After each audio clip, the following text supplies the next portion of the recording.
Welcome to Coffee with Dan. This morning, I'm talking about Let's Talk Business with Mr. Rohan Pallewatta, who is presently the Executive Chairman of Lanka Harness Company Private Limited. The core business of this company is the manufacture of impact sensors for automobile airbags and seat belts.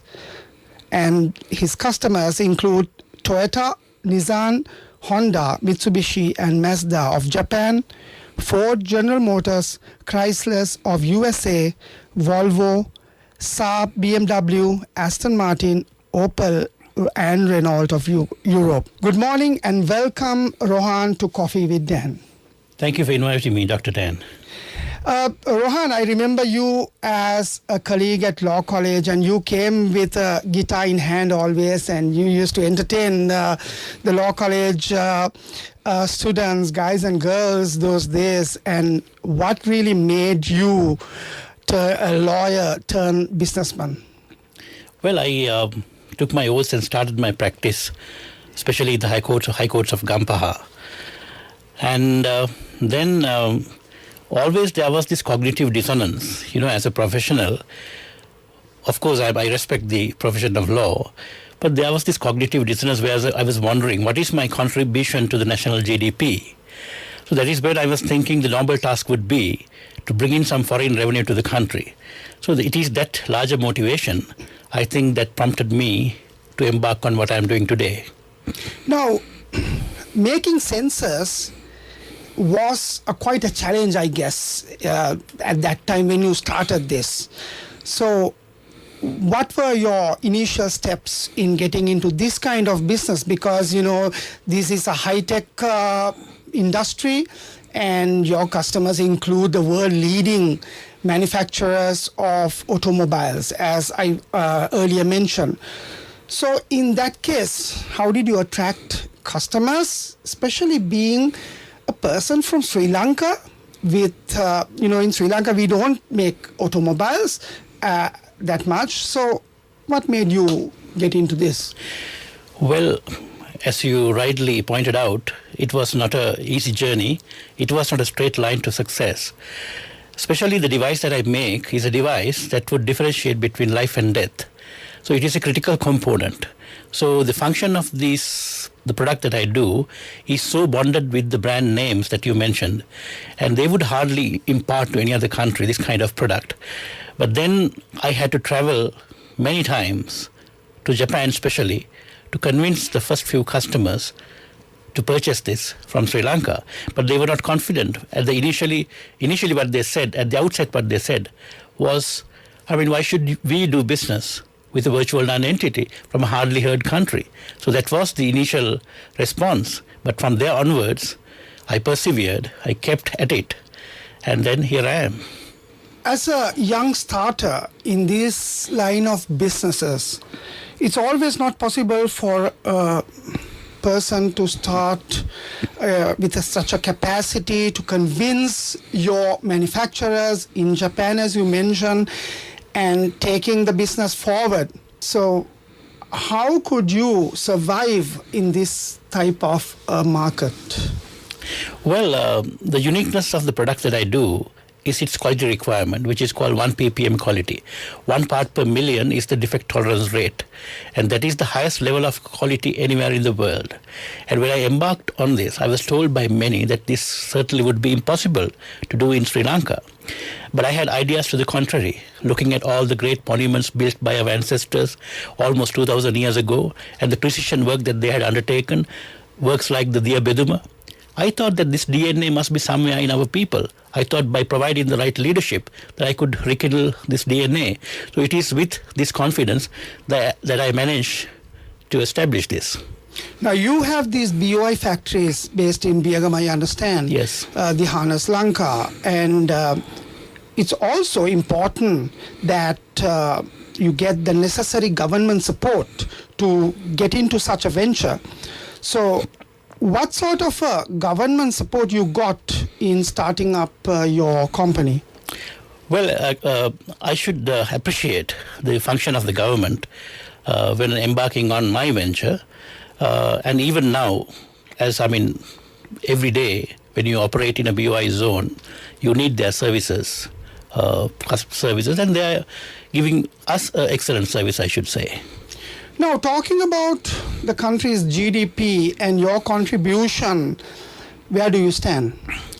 Well, last year, in 2017, it was around $80 million US total turnover. And as a developing country, what sort of recognition that you get from these international companies to proceed and sustain in this type of business? Because we know that there are many competitors coming nowadays, from various parts of the world, not only in Sri Lanka, but from various other parts of the world. And in order to sustain in the market environment, it's not easy with a product like this, especially if you don't have the customer confidence. Sure. So what is your success in that? Well, my success depends on the quality, as I said, the quality that I maintain. The whole strategy is maintaining that quality, because 1 ppm quality, 1 part per million defect tolerance rate, is the highest quality in the world. There is no quality beyond that.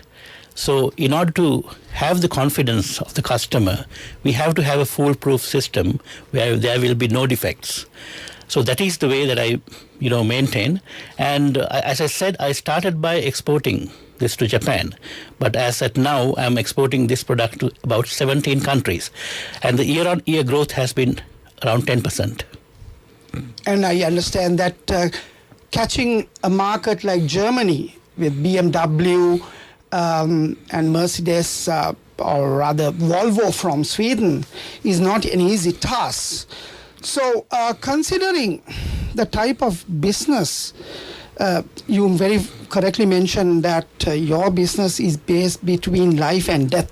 That's right. The sensor is very important nowadays, and it's by law that we have to wear a seat belt, and the seat belt is connected to the airbags or the ABS systems. And what sort of liability that your company has towards your customer, that is the vehicle manufacturer? Well, we of course have a product liability insurance, and it is a imperative condition when we operate this kind of operation. You have to have a PL insurance, product liability insurance. So that is the guarantee that we give our customers. But then, although we have a product liability insurance, supposing if there is an accident and the airbag does not come out, and if it is a device which we have manufactured here in Sri Lanka, the simple equation is you will have to walk towards exit. You will have to exit your business. That is the equation. This morning in Coffee with Dan, I have Mr. Rohan Palevatta, a lawyer turned businessman, and he is presently the executive chairman of Lanka Harness Company Private Limited. His company's core business is the manufacture of impact sensors for automobile airbags and seat belts. And his customers include Toyota, Nissan, Honda, Mitsubishi, Mazda of Japan, and then the German brands like BMW, and then the US brands of Chrysler, Swedish brand of Volvo, and many other. Mr. Palevatta ranked into the country foreign revenue worth over 80 million USD in 2017. And running a business of this nature, getting USD 80 million in 2017 last year is not an easy task. And as an individual, you have come up to this status, I'm sure, with the help of your labor force, the human element. So how do you see the competence of Sri Lankan human element in this sort of a high technological environment? For the past 2 years, two decades, I have been in this business and operating, and these operations are being done by employing the Sri Lankan employees. So which means they have proved that the Sri Lankans can do. So it is all, workers are from all, since the factories in Biyagama, they are from Pugada, Giridhara, all those villages around. And they have achieve this quality, and it is possible. And the other thing is we have what is called a trust culture in my company, and we do not monitor the employees. And because when they put up the factory, they wanted to know whether they could fix CCTV cameras in the factory and have monitors around my table. I declined. I believe the moment you fix a camera behind a human being, you are encroaching human dignity. So we have what is called trust culture. Recently, there was, on Facebook, there was someone has posted that I am the man who's having the most number of labor cases. But the fact is, there is no single case that is being filed by any of my employees. And the contrary is, I have sent almost all my employees to Japan. But the uniqueness is not sending them to Japan. Everyone has returned to date. Not a single employee has vanished in Japan. And even the previous Japanese ambassador, Mr. Hobo, His Excellency Hobo, he visited my factory at least twice. He thought, myself being an attorney at law, I must have devised the most comprehensive bond agreement so that they cannot, disappear in Japan. But that is not the case. We don't get a single signature from our employees. And we have a trust culture.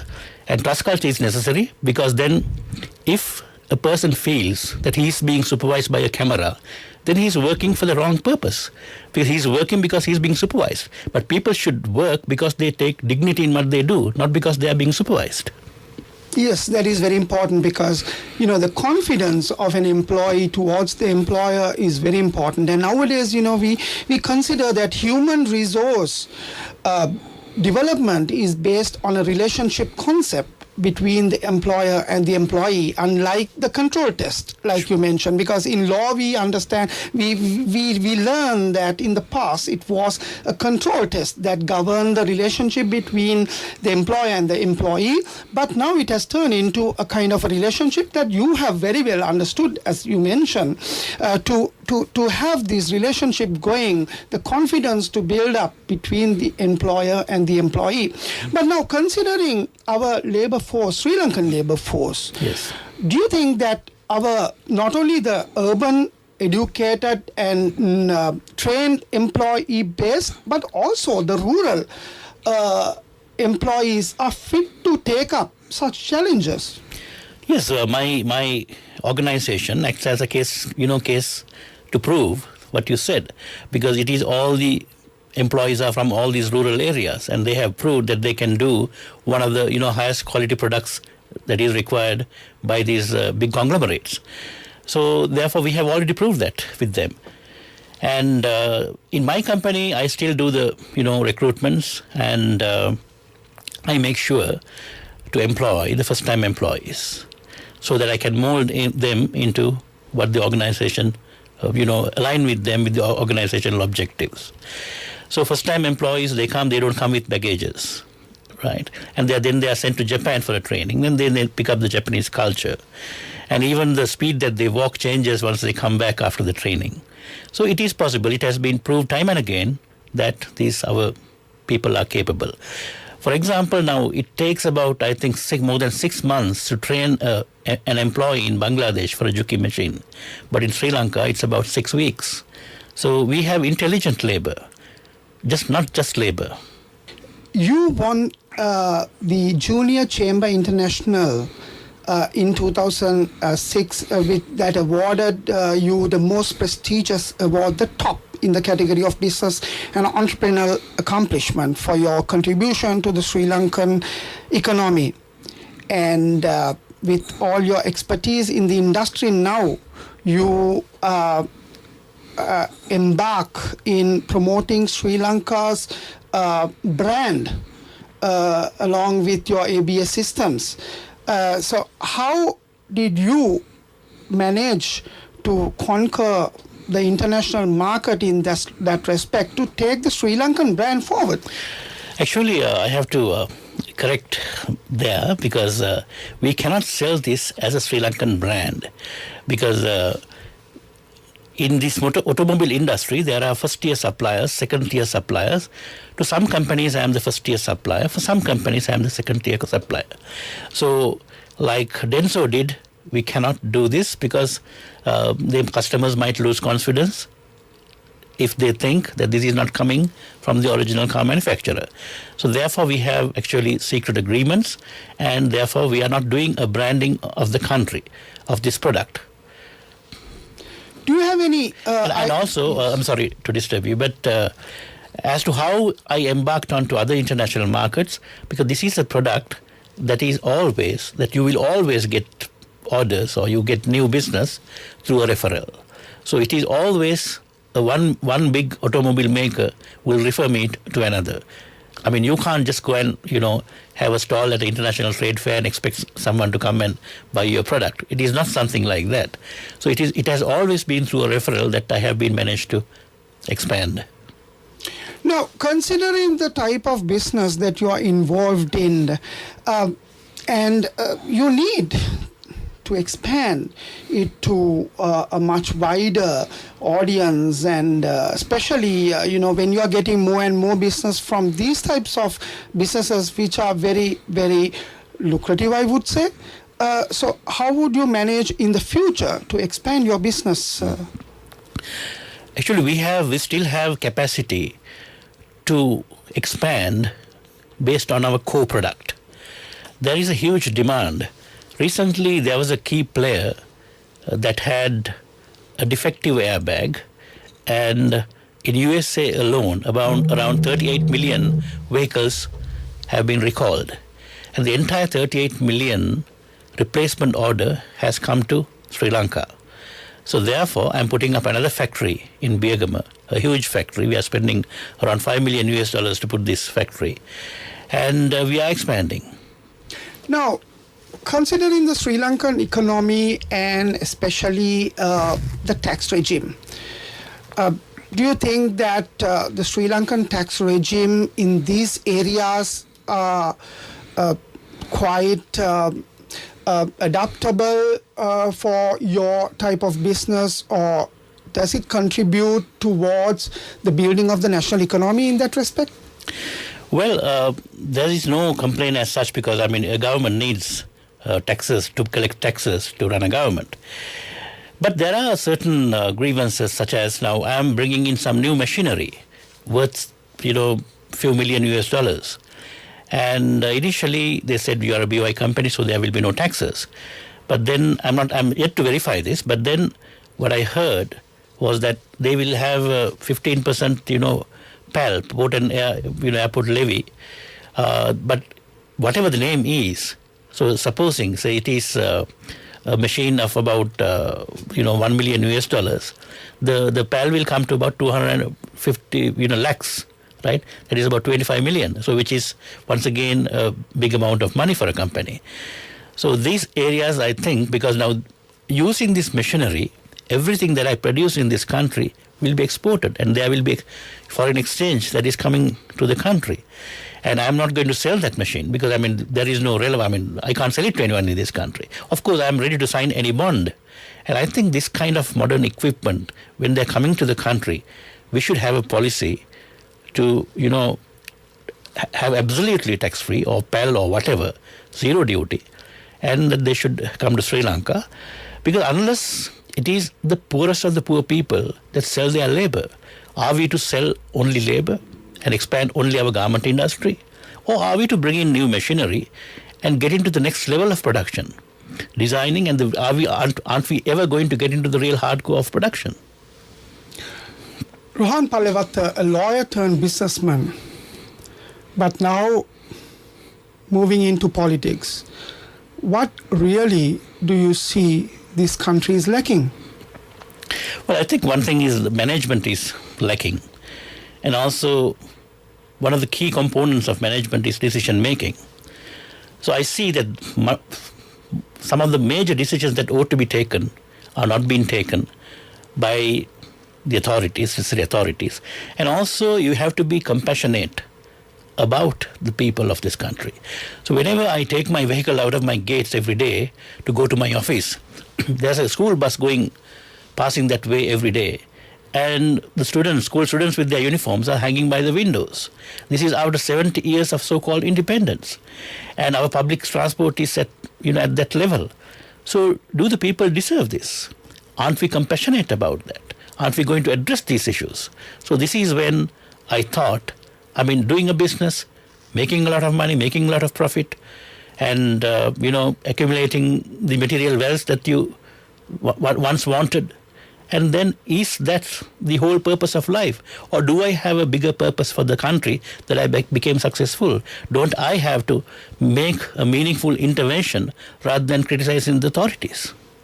Now, we know that there are several examples in the world, especially in the US, when you get presidents coming from a business background, and also especially Donald Trump, who is the president of US, is a businessman turned politician. But in Sri Lanka, we are not yet ready to accept that. What's the type of change that you want to make?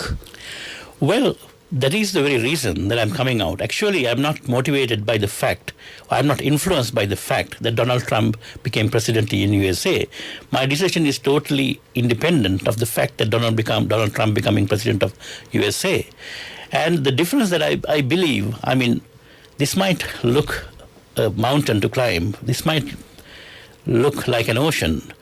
But then, unless someone take this bold first step towards change, nothing will change. Because if I have to come through the political system will make you corrupt the moment. It's a corrupt system that will get you up there.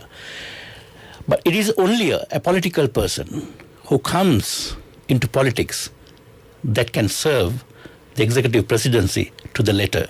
Because even the Constitution demands that the president should be a political person. He cannot affiliate himself to any parties. So it is only a person who comes as an apolitical person, then serve the country proper to the letter as it is in the Constitution. Now, in Sri Lanka, our rural population consists of over 70% of the voter base. So it's not easy unless you really address the rural population, and especially uplift the rural economy of our population to get into the way of serving. And some of the allegations that are leveled against you is that, there are politicians who would give all kinds of bountiful promises but never end up, or rather, end up in certain ways, but in fulfilling those things, but not to the expectations of the poor voters in this country. So in that case, do you have any kind of vision to execute really now rather than later? Sure. I have always delivered in my life. And we have come out with, I should say, not only myself. There's a think tank behind the whole exercise. And we have come out with a national blueprint, the master plan for the country. And it is in our website as well. It's a 60-page document. It gives a comprehensive idea as to what we stand for and what do we intend implementing in this country in the next 5-7 years. And we are confident. We stand by that. We don't want to criticize anyone. We don't want to do the blame game anymore. So here is a program for the country which we have put forward. And also this grassroots level question. Of course, we are appointing agents, our members, to all more than 14,000 Grama Seva divisions, and we are getting to the grassroots. And we have been conducting meetings in Matara, Ratnapura, Ambilipitiya, then Malsiripura, and the enthusiasm of the people is enormous. And these people are of course from the grassroots. In Sri Lankan political culture, it's, for us it's unique. We understand that we need to win the hearts of the people in order to do that. But with a business-minded environment, how do you see the importance of developing Sri Lanka as a nation, because we have to have one common policy running to some years, like how India shine, with India shining policy brought up by the former PM in India, sometime back in 1980s. We can't be changing the policies always because the country will not survive. In such a situation, you think that you will have a future? You are spot on. Now, that is exactly that we intend doing, at the very outset. That is to get the policy corrections. And we will be having our national policy initiative on the 18th of December at Kingsbury. And there will be so many national papers that will be presented. And that is what we will profess and propagate within the next, few months and few years. And that is where we are going to base our, governance on. And also, let me tell you in conclusion that the confidence, even when I embarked on my business, I was told by many that this is impossible, but I accomplished that. So let me do it for a second time. Let me ask you finally, don't you think that being in the business is better than being in politics? I think country comes first, my business comes second. This morning in Coffee with Dan, I had Mr. Rohan Palevatta, who is presently the Executive Chairman of Lanka Harness Company Private Limited. He's a lawyer turned businessman, and his core business in Lanka Harness is manufacturing of impact sensors for automobile airbags and seat belts, with his customers including leading automobile brands such as Toyota, Nissan, Honda, Mitsubishi, Mazda of Japan, Ford, General Motors, Chrysler of USA, Volvo, Saab, BMW, Aston Martin, Opel, Renault of Europe. And Mr. Palevatta's business contributes a foreign revenue to this country worth $80 million in 2007. And he's recognized as an outstanding contributor to the Sri Lankan economy. Became the Junior Chamber International Award winner for the most prestigious award, the top. So thank you very much, Rohan, for being here this morning in Coffee with Dan. Thank you, Dr. Dan. So let's meet up with another interesting topic in Coffee with Dan.